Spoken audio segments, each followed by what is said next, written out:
Hello সবাই, আশা করি তোমরা খুব ভালো আছো। আজকে সরস্বতী পুজোর দিন সকাল।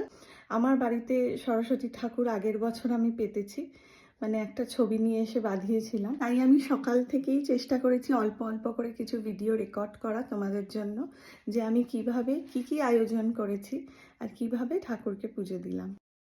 সরস্বতী পুজো উপলক্ষে এনেছিলাম এই ইয়েলো টিউলিপগুলো। এবার শুরু করে দেব রান্নার আয়োজন, কিন্তু তার আগে জ্বালিয়ে নেব এই সেন্টেড ধূপ স্টিকটা।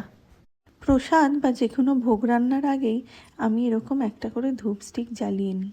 আমি শুনেছি এই ধূপের গন্ধে নাকি সমস্ত নেগেটিভ এনার্জি দূর হয়ে যায় আর রান্নায় একটা সুন্দর পজিটিভ এনার্জি অ্যাড হয়।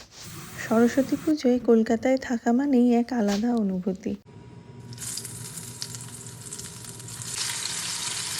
ছোটবেলায় ঘুম ভাঙতো পুজোর প্যান্ডেলের মাইকের আওয়াজে। তারপর গায়ে হলুদ মেখে করে ফেলতাম স্নান।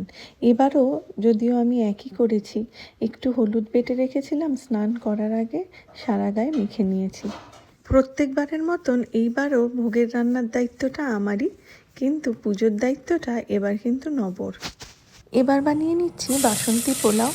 যদিও বা সরস্বতী পুজোয় বেশিরভাগ সময় আমরা খিচুড়ি, লাবড়া এইসবই খাই, কিন্তু এবার ভাবলাম একটু অন্যরকম মেনু বানাই।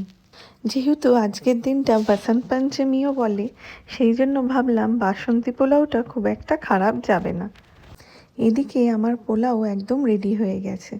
দেখো কিরম ঝরঝরে আর কি সুন্দর দেখতে হয়েছে। এবারে বানিয়ে নিচ্ছি মালাই পনির।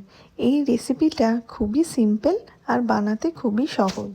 নিরামিষের দিনে পনিরের একঘেয়ে যদি রেসিপি ভালো না লাগে, এটা তোমরা ট্রাই করে নিতে পারো, খেতে কিন্তু খুব অসাধারণ লাগে। রান্না আমার কমপ্লিট, চলো দেখে নিই কী বানালাম। এখানে বানিয়েছি 5 রকমের ভাজা, আর এটা হয়েছে সুজি।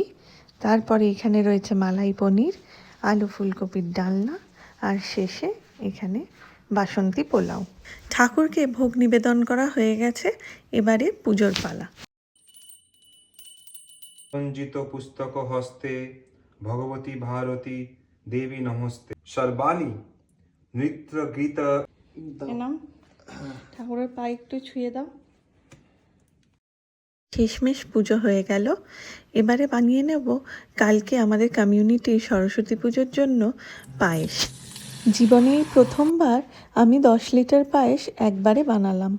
নেক্সট ভিডিওয়ে দেখাবো সরস্বতী পুজোর সাজগোজ আর আমাদের কমিউনিটির পুজো। ততক্ষণ টাটা।